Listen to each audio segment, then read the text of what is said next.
ഭരതന്റെ സംവിധാനത്തിൽ റിലീസ് ചെയ്ത് ഇന്നും ഏറെ പേർ ഇഷ്ടപ്പെടുന്ന ഒരു സിനിമയാണ് കാറ്റത്തെ കിളിക്കൂടെ.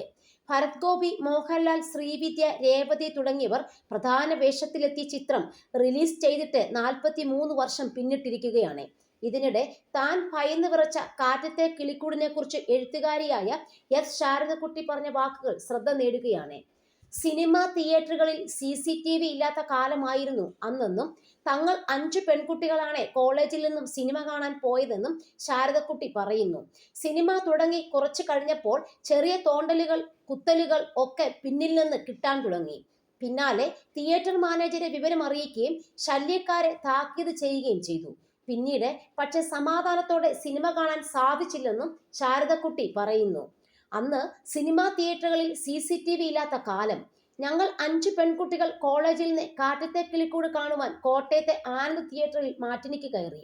അന്നേ ഏതു സിനിമയും റിലീസ് ചെയ്താൽ ഉടൻ കാണുക പതിവായിരുന്നു.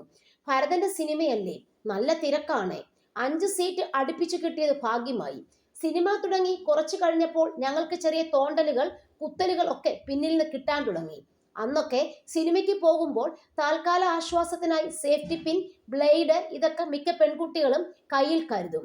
തിരിച്ച് ചെറിയ തോതിലുള്ള പ്രതിരോധ ശ്രമങ്ങൾ നടത്തിയെങ്കിലും പിന്നിൽ ഒറ്റ ടീമായി വന്നിരിക്കുന്ന അവന്മാർക്ക് യാതൊരു അടക്കവുമില്ല.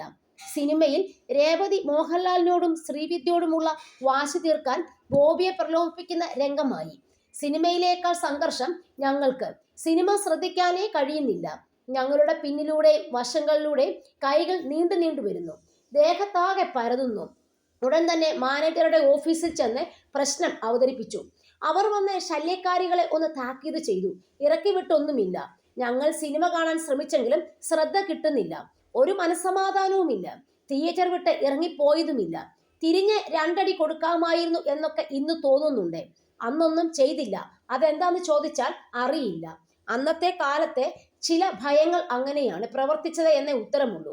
ആൾക്കൂട്ടത്തിന്റെ കൂടെ ഒരുമിച്ച് പുറത്തിറങ്ങിയാൽ മതിയെന്ന് തമ്മിൽ വിറയ്ക്കുന്ന കൈകൾ കൂട്ടിപ്പിടിച്ച് ഞങ്ങൾ തീരുമാനിച്ചു. ഞങ്ങളാണ് തെറ്റുകാരികളെന്ന് സ്വയം കുറ്റപ്പെടുത്തി. എങ്ങനെയോ 2.5 മണിക്കൂർ തള്ളി നീക്കി. സിനിമ തീർന്നപ്പോഴും ഭയം കുറ്റവാളികൾക്കല്ല, ഞങ്ങൾക്കാണ്. അവന്മാരെ വെളിച്ചത്ത് തിരിച്ചറിയാമല്ലോ എന്നല്ല, അവന്മാർ ഇരുട്ടത്ത് ഞങ്ങളെ തിരിച്ചറിഞ്ഞിട്ടുണ്ടോ എന്നാണ് വേവലാതി. ഞങ്ങളുടെ ഭയം അങ്ങനെയാണ് പഠിപ്പിച്ചിരുന്നത്.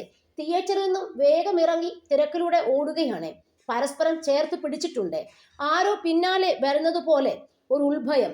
വീട്ടിലേക്കുള്ള ആളൊഴിഞ്ഞ ഇടവഴിയിൽ ചെന്ന് ശ്വാസം നേരെ വിട്ട് ശ്രദ്ധിച്ചപ്പോഴാണ് ഞങ്ങളിൽ ഒരാളുടെ നീളമുള്ള തലമുടി ബ്ലേഡ് കൊണ്ട് പലയിടത്ത് മുറിച്ചു കളഞ്ഞിരിക്കുന്നു. ഒരാളുടെ വെളുത്ത പാവാടയിൽ നിറയെ മുറുക്കി തുപ്പിയിരിക്കുന്നു. ഇന്നും കാറ്റത്തെ കിളിക്കൂട് TV-യിൽ കാണുമ്പോൾ ഞങ്ങൾ പരസ്പരം ഫോണിൽ ബന്ധപ്പെടും. ബലവാന്മാരെയും തെമ്മാടികളെയും ഉടലാകെ ലിംഗവുമായി നടക്കുന്നവരെയും ഭയന്ന് നിശബ്ദമായി പോയ പെൺകുട്ടിക്കാലത്തിന്റെ പേടിപ്പെടുത്തുന്ന ഓർമ്മയാണ് ഇന്നും ആ ചിത്രം. ശരീരത്തിന്മേലുള്ള കടന്നുകയറ്റത്തിന്റെ ഭയങ്ങൾ ജീവിതാവസാനം വരെ പിന്തുടരും. കാറ്റത്തെ കിളിക്കൂട് എന്ന പേര് പോലെ തന്നെയാണ് ആ അനുഭവം.